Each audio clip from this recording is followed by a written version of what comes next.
અમારા ક્ષત્રિય સમાજના આટલા બધા વિરોધ સામે પણ ભાજપ સરકારે રૂપાલાને છાવરીને જે ટિકિટ આલી છે એનો તો અમને સખત વિરોધ છે જ, એનો તો વિરોધ ઉગ્ર છે. અને આ વિરોધ ઇલેક્શન પૂરતો નહીં, ઇલેક્શન પછી પણ જ્યાં સુધી અમને ન્યાય નહીં મળે ત્યાં સુધી આ વિરોધ અમારો જારી જ રહેશે.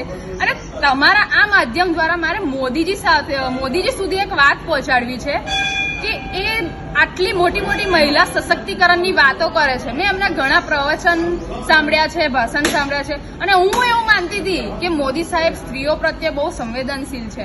કારણ કે એમના ભાષણમાં પ્રવચનમાં મેં જોયું છે કે જ્યારે મહિલાઓની દુઃખની વાત આવે છે ને ત્યારે ભાવુક થઈ જાય છે, એમની આંખોમાંથી આંસુ પણ મેં જોયા છે. તો જ્યારે અમારા આખા સમાજની મહિલાઓની આખી અસ્મિતાની વાત છે, એમની ઇજ્જત પર સવાલ આવ્યો છે, ત્યારે મોદી સાહેબ કઈ છે એ કેમ કોઈ પ્રતિક્રિયા આપતા નથી? આ તો એવું થયું કે મુંહ મેં રામ અને બગલ મેં છુરી. અને મારે કેવું છે, આ એક ઘમંડી સરકાર છે, જે ભાજપ સરકાર છે એ ઘમંડી સરકાર છે. એને ક્ષત્રિયની જરૂર નથી એવું લાગી જ રહ્યું છે, અને એ લોકો એવું અમને બતાડે છે કે અમારે ક્ષત્રિયની જરૂર નથી. કેમ? તો એ લોકો એમ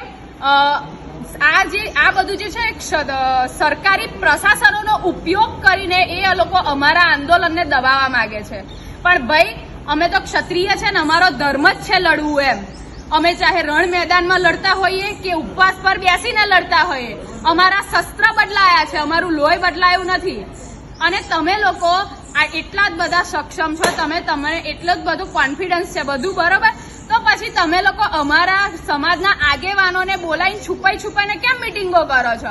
ખુલ્લેઆમ બહાર આવો ને અને તમે અમારા આખા સમાજને સમજાવો. તમારે ખાલી એક વ્યક્તિને સમજાવવાનો હતો, એની સામે તમે અત્યારે અમારા સમાજને આખા સમજાવવા જાઓ છો, આગેવાનોને બોલાવીને મિટિંગો કરો છો, અમારી એકતા તોડવાની કોશિશ કરો છો.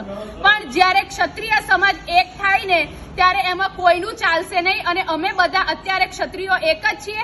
અને તમે જે તમારી પુરુષોત્તમ રૂપાલાને ટિકિટ આપીને જે તમે પ્રતિક્રિયા બતાવી છે, હવે આનું રિઝલ્ટ અમે ઇલેક્શનમાં ભાજપ વિરુદ્ધ મતદાન કરાવીને અમે અમારી પ્રતિક્રિયા બતાવીશું. જય ભવાની, જય ભવાની, જય ભવાની, જય ભવાની.